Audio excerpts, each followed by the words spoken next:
Fuck yeah, I love that song. What's up, baby?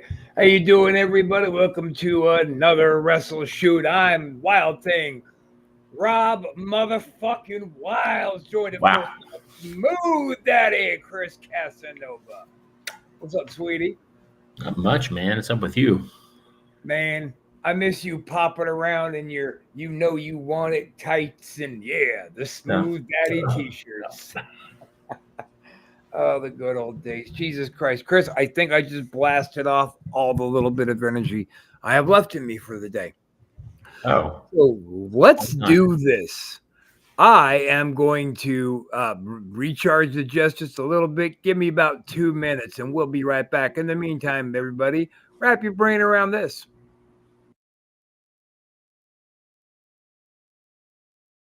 Where the fuck you get off talking to people about me behind my back going over my head? What people? What people would you think I wasn't gonna find out? I don't even know what you're talking about, Nick. No, you said I'm bringing heat on you? I gotta listen to people because of your fucking shit? You're ordering me out? You better get your own fucking army, pal. I didn't do anything. I mean, I didn't order you or anybody. I only told Andy Stone that you had a lot of heat on you, and that was a problem. You want me to get out of my own fucking town? Yeah, I said let the bullshit blow over for a while so I can run the casino. Anything goes wrong with the casino, it's my ass. It's not yours, it's my ass. I don't know whether you know this or not, but you only have your fucking casino because I made that possible.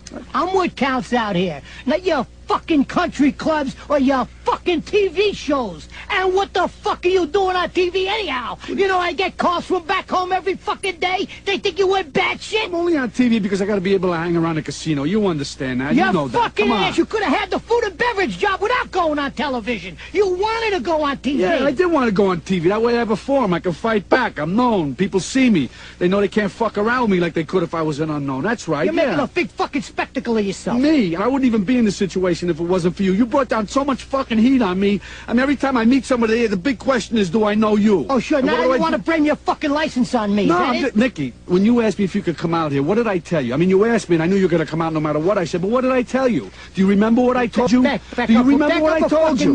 1 minute. I asked you, when the fuck did I ever ask you if I could come out here? Get this through your head, you. Get this through your head, you Jew motherfucker, you. You only exist out here because of me.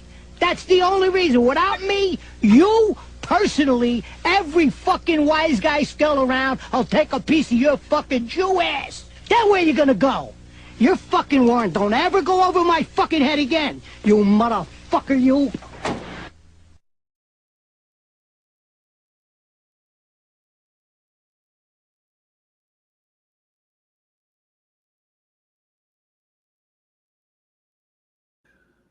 That's great. I feel much better. That's great. I love it.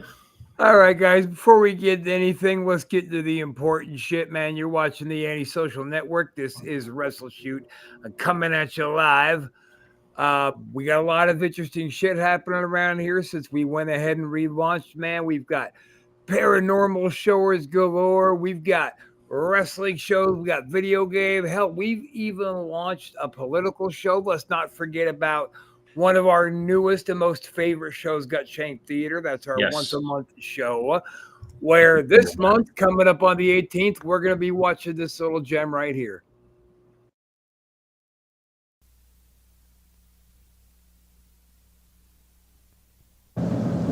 This is Jack Burton in the Pork Chop Express, and I'm talking to whoever's listening out there.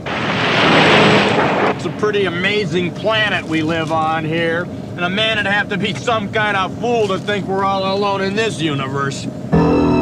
There is a hidden world where ancient evil weaves a modern mystery. What's going on here? Is this some kind of magic? The darkest magic.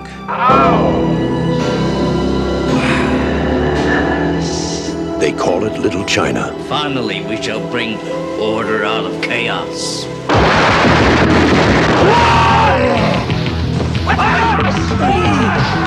It's where Big Trouble was waiting for Jack Burton. Who? Jack Burton. Me. Jack? Jack? Jack! They told him to go to hell. You make one move. And that's just where he's going. Somebody, I don't care who, tell me what is going on.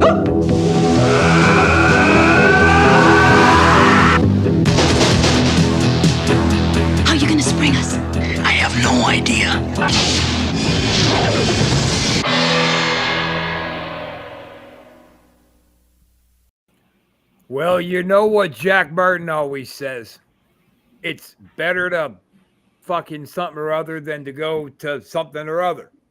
Who doesn't want to be Jack Burton? Everybody wants to be Jack Burton. I'm going to jump in Jack's truck and just hit the road. Him and his big green pretty eyes. Jack Burton. Hell yeah. Hell yeah.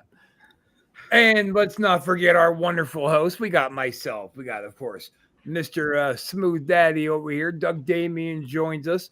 We got Beast Baldwin hanging out with us. And let's not forget Dan, Mr. DOC himself, and his blushing bride, Misbehaving, a.k.a. Candace. And Chris, as you well know, Misbehaving is going to be starting her own project over here on the Antisocial Network. Yeah, looking forward to that.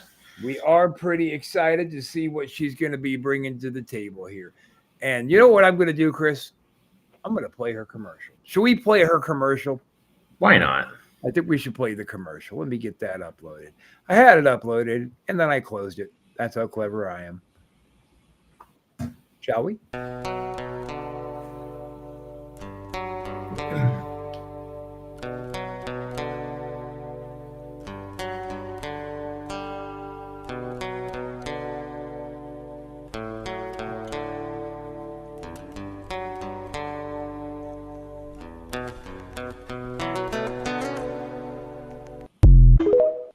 Hell yeah.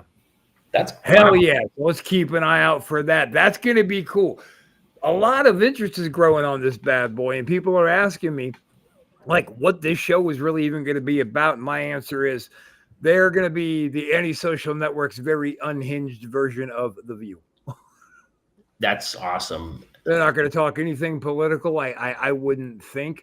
Well, of course, it's going to be hosted by our very own Misbehaving. She's going to be joined by her co-host, Bex, and two other to be announced soon.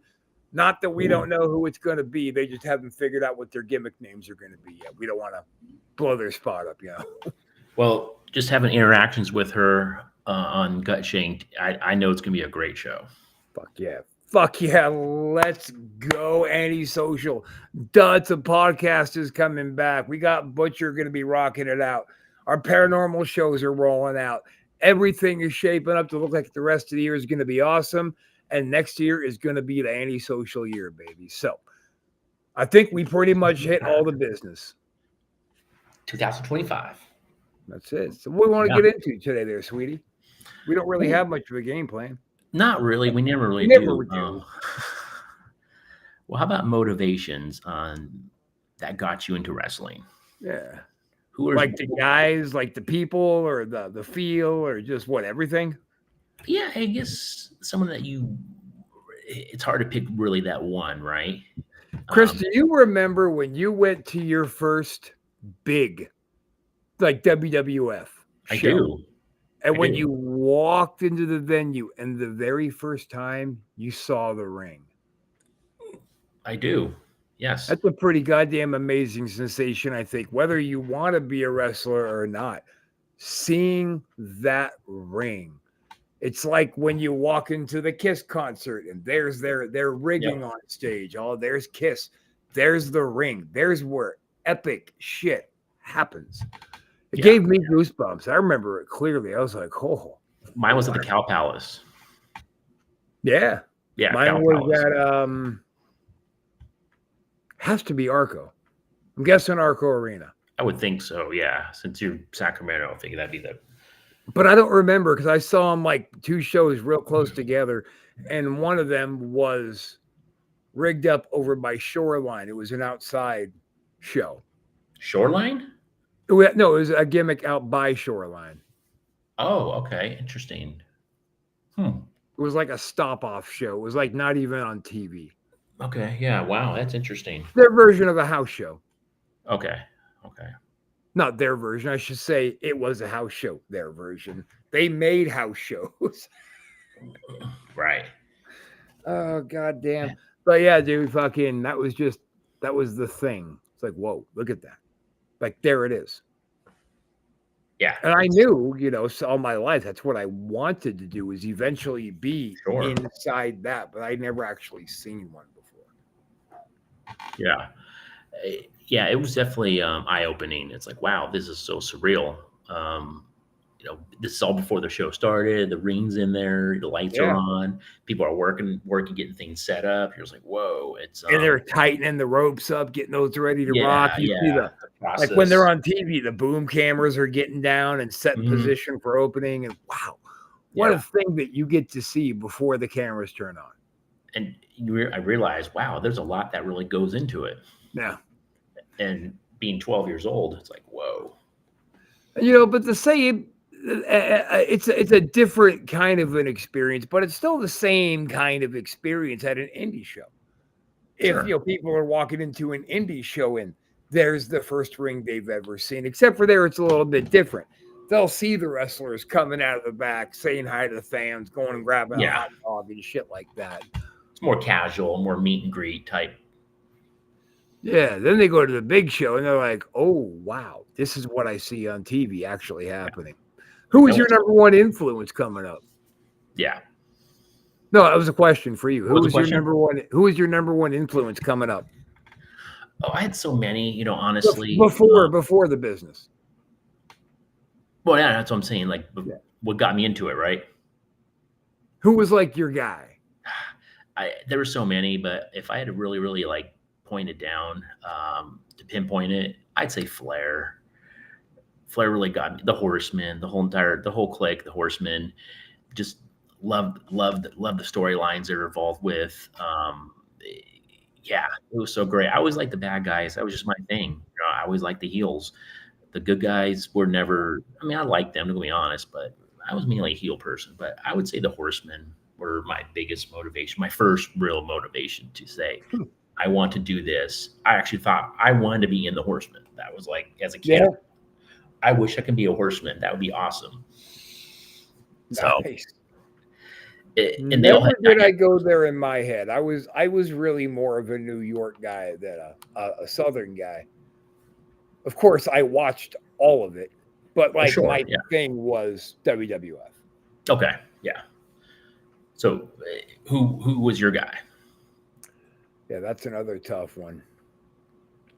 I spent some time heavily marking out for Warrior, but I would say, like, as far as feeling connections, it was probably. Well, I think we all did Warrior. I think we all had Warriorness at one time or another. I think. Yeah.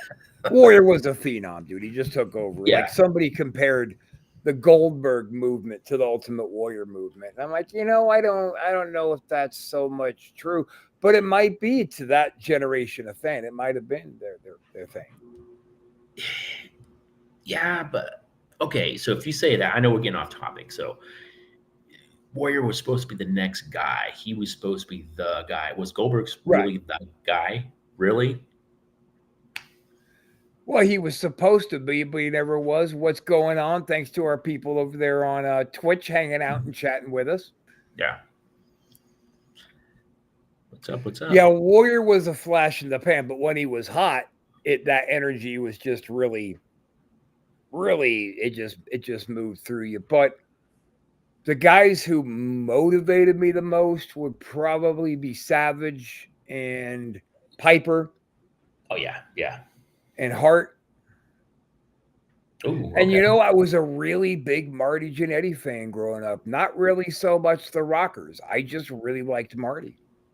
Wow. Well, we talked about this. He was the better worker of them all, both of them.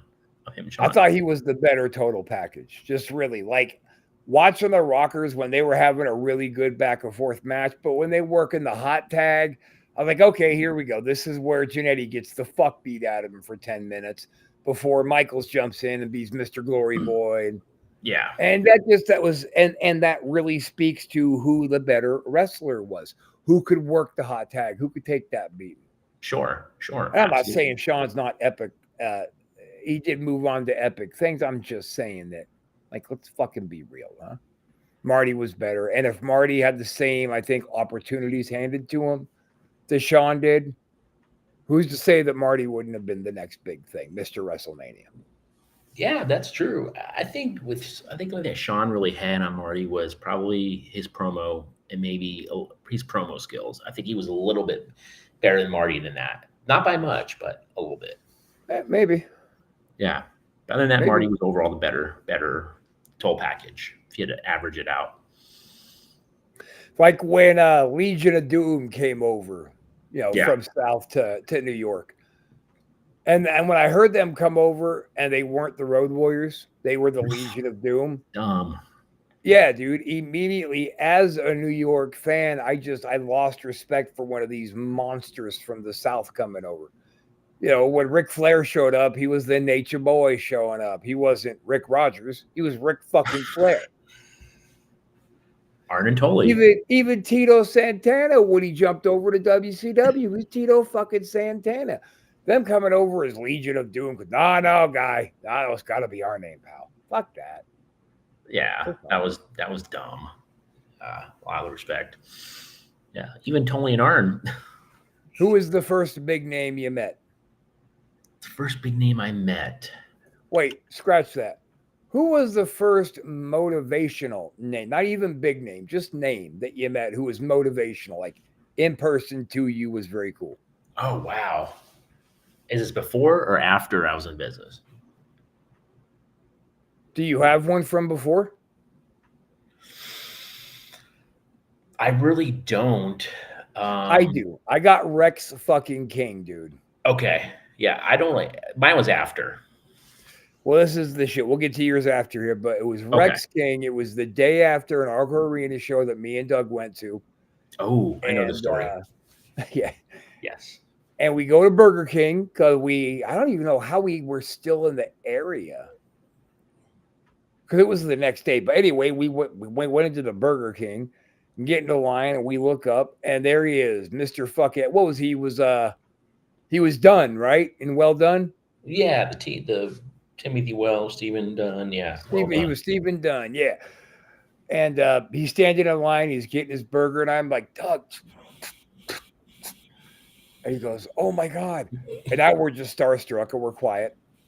And he keeps kind of glancing back at us. And he finally just looks all the way at us and goes, you okay, guys?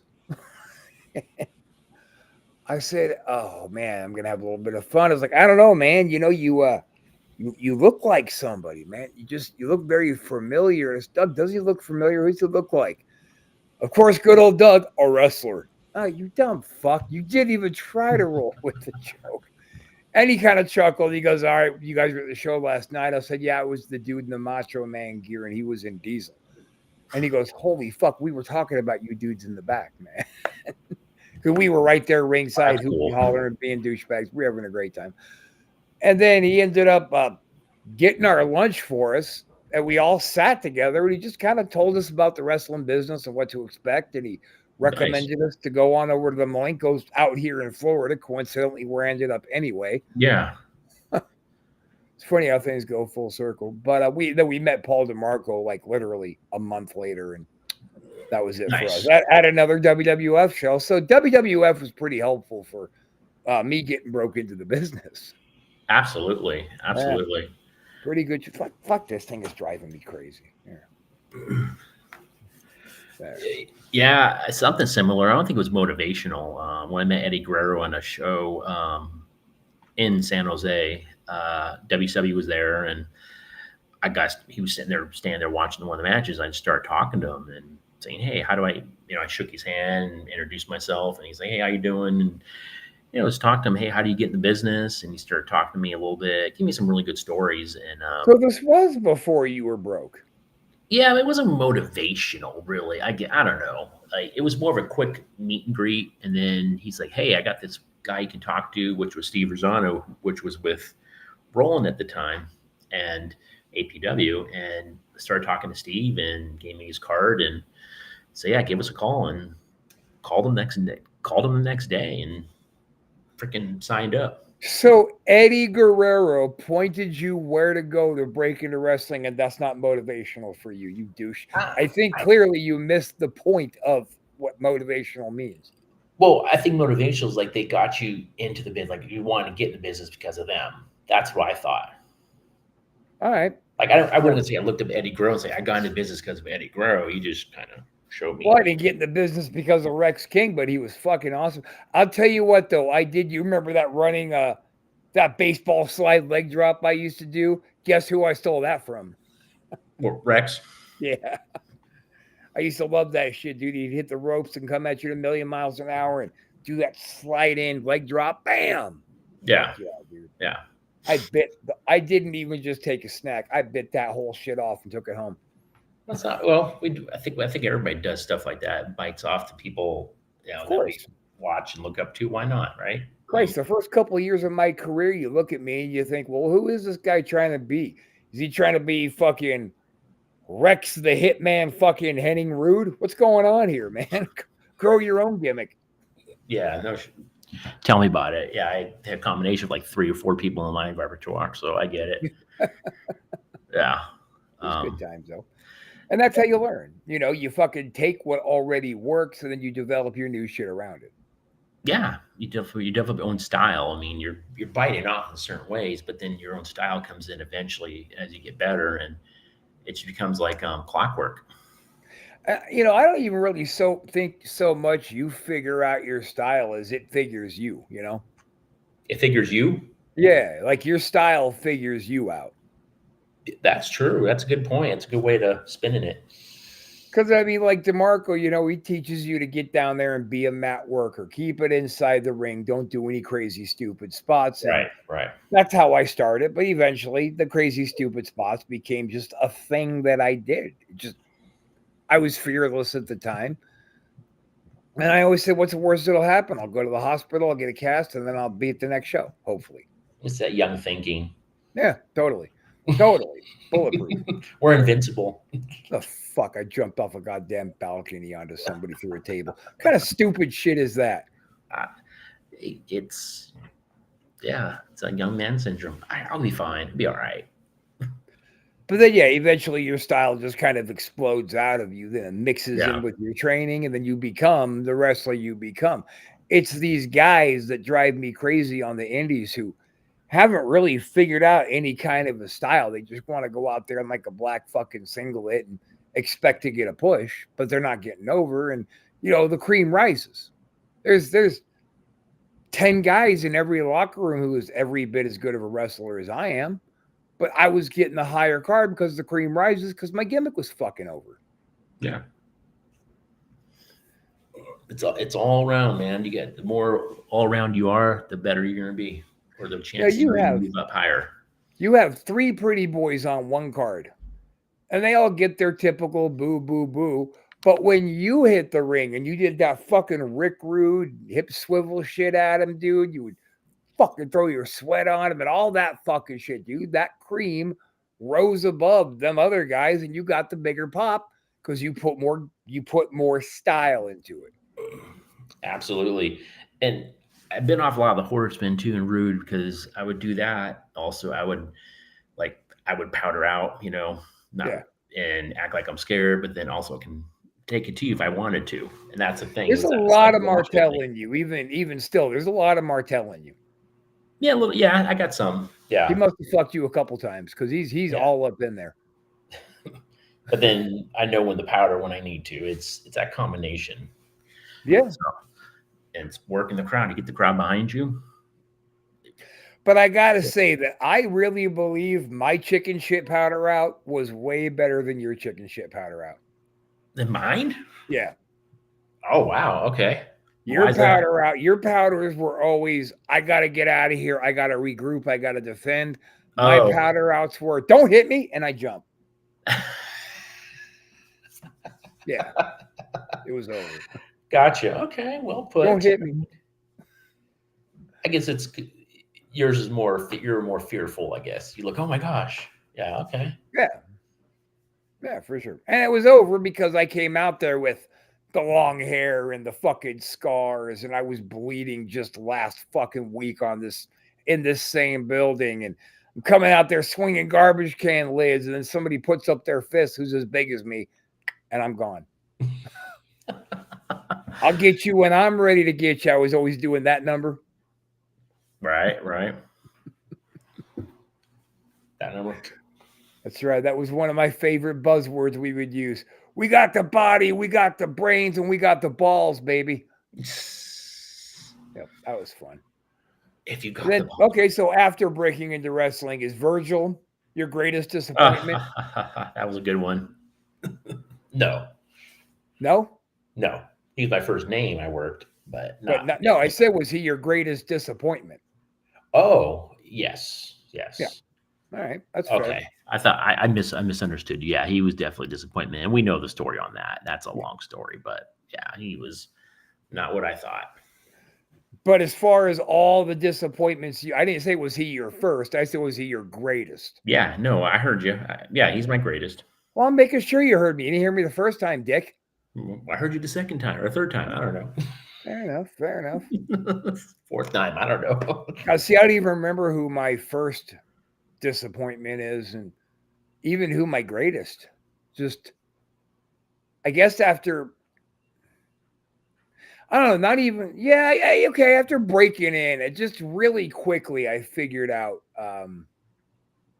that these dudes, these characters on TV, they're people, and people are flawed, and they're nice or they're not nice. Like Randy Macho, he was just such a fucking kind-hearted, genuine kind of dude.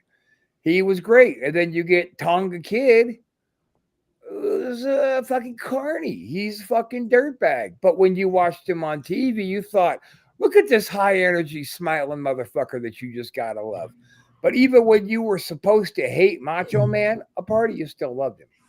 Sure. I agree with that. He's that charisma.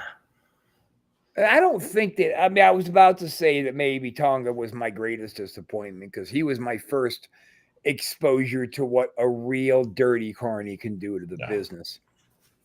But then, along comes Buffalo Jim and fucking Mike Matrix and just other bags of twat like those guys. Yeah. New Jack. And then, like New Jack, I despised. We didn't like each other. But me and Mustafa did like each other. Wild. You just never know. You just never fucking know, man. You just don't, man. And watching Mustafa on TV, you'd think, ooh, I hate that guy. Oh, that guy's fucking dangerous. You watch Stevie Ray and Booker T, and you think, oh, you know what? I really like Booker, so I'm going to like Stevie too. But Stevie Ray's a twat. Yeah, he is. But he made his bones in the business, and good for him, and he's still carrying on, and good for him. And just because he's a twat doesn't mean I don't want to see the guy succeed. Go make your money, boo. Go do it. We need dudes like you who are still pushing through and trying to be in the business. Keep going, just like us. We're not in there bumping around a ring. Well, we're not bumping around the ring because you're out there, and I got my hole in my foot still. Yeah. Well, I guess we're going to be bumping around the ring again soon enough. Oh, yeah. I don't understand what the hell's wrong with us. Yeah. We're crazy. We still think we're young. Yeah, we didn't really have a whole lot to get into today, and we both got like a lot of shit to do really early in the morning. This seems like a good place to put a pin in it. I guess the biggest takeaway for this is, guys, man, look, if you are really genuinely fans of wrestling, but you don't have a very, very high pain threshold, then don't blow being a fan, because as soon as you start working, you're not really going to be a fan anymore. It's just not possible. You can't be a fan anymore. Like, you can be a musician and listen to an album and think, as a musician, I really like this album. But as a wrestler, you're going to watch shit on TV and you're going to pick every bit of it apart. And don't ever think how much fun it's going to be to watch your own matches, because it ain't fun unless you're a psycho. Yeah. Right? Unless you're a psycho, you don't really watch your own matches. No. Oh, that's just my take on it. That's your wrong. And sorry we didn't come with a little bit more energy, Chris. I forgot to tell you this. We're going to have a mystery guest come on next week. He's a fun dude. He's a ring announcer. He's got a filthy fucking sense of humor just like us, so we're going to bring him on next week. Nice. Looking forward. Oh, wait, were you on the last Gut Shank? No, you weren't. No, I wasn't. Okay, he was the guy who was cracking all the Weisenheimer lines. Oh, nice. The whole thing. He made the show a lot of fun. So we're going to have him come on here and party with us. Sweet. Sounds good. How's that be? That'd be all right? Works for me. Well, fuck yeah. Thanks for hanging out with us another week. Chris, call me. Mean it.